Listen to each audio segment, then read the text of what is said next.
بچوں السلام علیکم ورحمۃ اللہ وبرکاتہ۔ دیکھیے لکھا ہوا ہے حضرت سلمان فارسی رضی اللہ تعالیٰ عنہ۔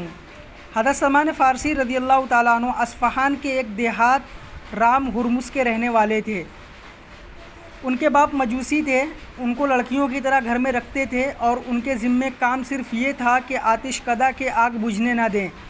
ایک روز کسی کام سے کھیت میں گئے تھے، اثنائے راہ میں عیسائیوں کو نماز پڑھتے دیکھ کر ان کی عبادت پر فرفتہ ہو گئے اور دل میں عیسائیت نے جگہ بنا لی۔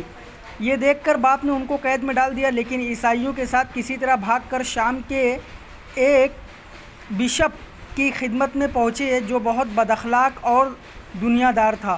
صدقہ کا تمام مال خود رکھ لیتا تھا۔ زندگی میں تو یہ اسے کچھ نہ کہہ سکے، لیکن جب وہ مرا اور عیسائی اسے شان و شوکت کے ساتھ دفن کرنے کو تیار ہوئے تو اس کا سارا پول کھول دیا اور سونے چاندی سے بھرے ہوئے 7 مٹکے جو اس نے چھپا کر رکھا تھا سب کو دکھا دیا۔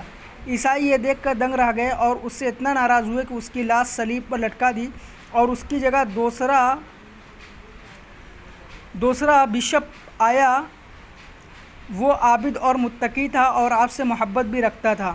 جب اس کی موت کا وقت آیا تو حضرت سلمان نے کہا کہ اب میں کسی کی خدمت میں رہوں گا۔ انہوں نے کہا اب تو میرے علم میں کوئی سچا عیسائی نہیں ہے، جو تھے مر چکے، دین میں بہت کچھ تحریف ہو چکی ہے، البتہ موصل میں ایک شخص ہے، اس کے پاس جاؤ۔